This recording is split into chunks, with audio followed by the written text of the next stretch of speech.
नमस्कार सांगमाने ए दुनिया रे सबुठु पावरफुल हेउची समय जहाँ समस्त पाखरे अच्छी किंतु आमे याकु ठीक भाव में व्यवहार करिपारंती नहीं जहाँ फल ये समय भिकारी को रजा एवं रजा को भिकारी करि देइथाय। तेबे चलतु जानिबा एक पावरफुल मोटिवेशन स्टोरी माध्यम ये समय केते मूल्यवान। माधवपुर गाँव में जड़े छोट पिला थिला जे कि बहुत अलसुआ स्वभावर थिला।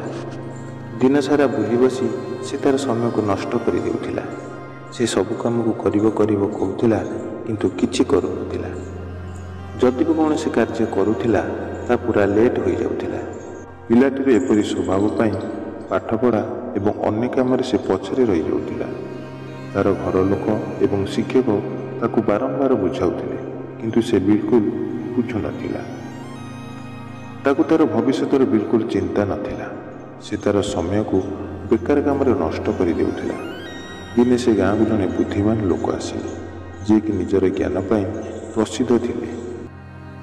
बहुत लोक तांको भेट करी तांको ठारू किछि शिखिबाकू चाहुथिले। से पिलाटी ज्ञानी लोक को भेट करिबाकू तांको पाखकू गला। मने मने पिलाटी भाबुथिला काले ज्ञानी लोकटी एमिति किछि ट्रिक देइदेव जहाँद्वारा से निजर सांगमानक ठारू आगे जिवो। जितेबाला तार नंबर आसिला से बुद्धिमान लोकटीर पाखकू जाई कहिला, दयाकरी मते साहाय्य करंतु। मु मो जीवन में हारी जाइछि। मु मोर सांग एवं क्लासमेट को ठारू सबु काम पछरे रहिछि। मु समस्त आगरे रहिबाकू चाहे। मु जणे भल पिला हेबाकू चाहे। दयाकरी मते कहिबो मु किपरि एहा करि परिबि। बुद्धिमान लोकटी खुशी होई पिलाटी को चाहिले एवं कहिले, पुत्र तुमे एइथिपाई तकलीफ रे अछ कहीं तुम्हें समय सदुपयोग करूना। तुम्हें सदाबले काम करिबो कहूछ हेले किछि काम करूना। तुमर मूल्यवान समय को बेकार काम लगाउछ। मु गोटे कहानी कहूची शुण, तेबे जे समयर मूल्य जानिपर।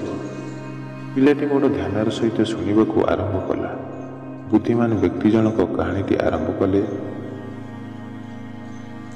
जड़े राजा थिले जे कि भारी दयालु स्वभाव थिले। निज प्रजा मानक प्रति तांकर भारी उदारता थिला। से सर्वदा प्रजा मानक विपद समय सहायता करुथिले। दिने राजांकर भेट तांकर जने पुराना सांग सहित हैला जे कि पाठशाला राजा सहित पाठ पढ़ुथिले। से सांग जनक भारी आलस्य एवं गरीब थिला। ता पाखरे ना थिला चाकरी ना थिला पैसा।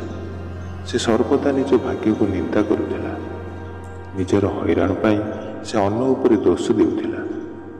राजा निजर सांग को चिन्हि पारिला एवं तार एपरी परिस्थिति देखि दुख प्रकाश कला। से ता सांगरे एपरी परिस्थिति विषय जानिया पाई पचारिला।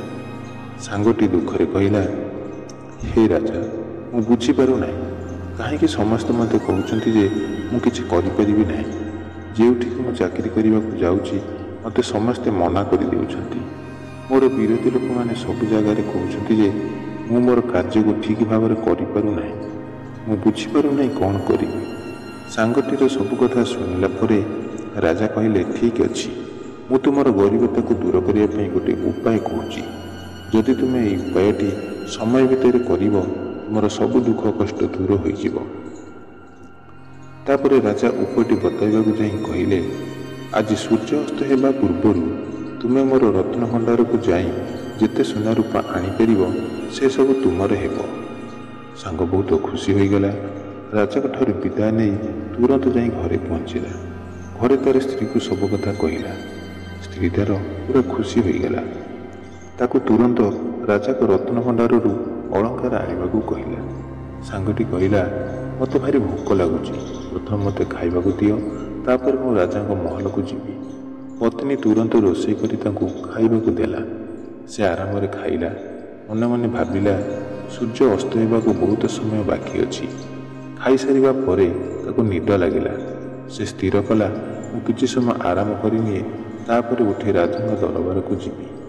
से सौ सौ पूरा 2 घंटा शोई पड़िला। जेतेबेले निद भांगिला उठी देखे तो पूरा मध्याह्न समय हो सारी। से तर तर होई किछि बैग धरी राजा महल आड़ को अग्रसर है। मध्याह्न समय होइतिबारु बहुत टाण खरा हेउथाए। से भाविला गछ मूले किछि समय आराम करिनिए, ତାପରେ ଯିବି। ସେ ରାସ୍ତା କଡ଼ରେ ଥିବା ଗଛମୂଳରେ ବସି ପଡ଼ିଲା, ଯେଉଁଠିକି ଥଣ୍ଡା ପବନ ବହୁଥିଲା। ଯେମିତି ସେ ଗଛମୂଳରେ ବସିଛି ତାକୁ ଭାରି ନିଦ ଲାଗିଲା।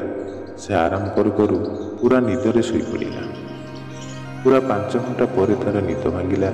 ସେ ଉଠି ଦେଖେ ତ ସୂର୍ଯ୍ୟ ଅସ୍ତ ହେବାକୁ ମାତ୍ର କେତେ ସମୟ ବାକି ଅଛି। ସେ ତୁରନ୍ତ ଦୌଡ଼ି ଦୌଡ଼ି ରାଜଭବନ ଆଡ଼କୁ ଅଗ୍ରସର ହେଲା। କିନ୍ତୁ ସମୟ ଗଡ଼ି ଯାଇଥିଲା। ସୂର୍ଯ୍ୟ ଅସ୍ତ ହୋଇସାରିଥିଲା। ରାଜମହଲର ଗେଟ୍ ବନ୍ଦ ହୋଇସାରିଥିଲା। ଅଳସୁଆ ଲୋକଟି ସେଇଠି ଠିଆ ହୋଇ ରହିଲା। ସେ ରାଜାଙ୍କଠାରୁ ମିଳିଥିବା ସୁଯୋଗକୁ ହାତଛଡ଼ା କରିଦେଲା, କାହିଁକି ନା ସେ ସମୟର ବ୍ୟବହାର ଠିକ୍ ଭାବରେ କରିନଥିଲା। ବୁଦ୍ଧିମାନ ବ୍ୟକ୍ତିଟି କାହାଣୀଟି ଶେଷ କଲା ଏବଂ ଦେଖିଲା ପିଲାଟି ତାଙ୍କ ଆଡ଼କୁ ଚାହିଁ ଚୁପଚାପ ଠିଆ ହୋଇଛି। ପିଲାଟି ନିଜର ଭୁଲ ବୁଝିପାରିଥିଲା। ସେ ନିଜକୁ ହୀନ ମନେ କଲା। ସେ ବୁଝିସାରିଥିଲା ଯେ ସମୟ କେତେ ମୂଲ୍ୟବାନ ଅଟେ, ତାହାକୁ କେବେ ଅଣଦେଖା କରିବା ଉଚିତ ନୁହେଁ। ସେ ଘରକୁ ଫେରିଲା ଏବଂ ନିଜ ଲକ୍ଷ୍ୟ ପଥରେ କାମ କରିବାକୁ ଲାଗିଲା। ମନ ଦେଇ କାମରେ ଲାଗି ରହିବା କାରଣ ଯୋଗୁଁ ତାକୁ ତାର ସାଙ୍ଗସାଥି ଏବଂ ଘର ଲୋକଙ୍କ ଠାରୁ ବହୁତ ସମ୍ମାନ ମିଳିଲା। ଜୀବନରେ ସମୟ ସବୁଠୁ ମୂଲ୍ୟବାନ, ଯାହା ଆମ ପାଖରେ ସୀମିତ ପରିମାଣରେ ଥାଏ। ଏହାକୁ ଆମେ ଠିକ୍ ବାଟରେ ବ୍ୟବହାର କରିବା ଉଚିତ। ଆମେ କାର୍ଯ୍ୟକୁ ପକାଇ ରଖିବା ଉଚିତ ନୁହେଁ, ବରଂ ତାକୁ ସମୟ ଭିତରେ ଶେଷ କରିଦେବା ଉଚିତ। ଯଦି ତୁମେ ସମୟକୁ ବର୍ବାଦ କରିବ, ସମୟ ତୁମ ଜୀବନକୁ ବର୍ବାଦ କରିଦେବ। ଆମେ ଜୀବନରେ କିଛି ବି ହାସଲ କରିପାରିବା ଯଦି ସମୟକୁ ଠିକ୍ ବାଟରେ ବ୍ୟବହାର କରିବା। ଦର୍ଶକ ବନ୍ଧୁ, ଯଦି ଭିଡ଼ିଓଟି ଭଲ ଲାଗିଥାଏ ତେବେ ଲାଇକ୍, ସେୟାର ଏବଂ ସବସ୍କ୍ରାଇବ୍ କରିବାକୁ ଭୁଲିବେ ନାହିଁ। ରହିଲି, ପୁଣି ଦେଖା ହେବ ଆଗିଲା ଭିଡ଼ିଓରେ। ନମସ୍କାର।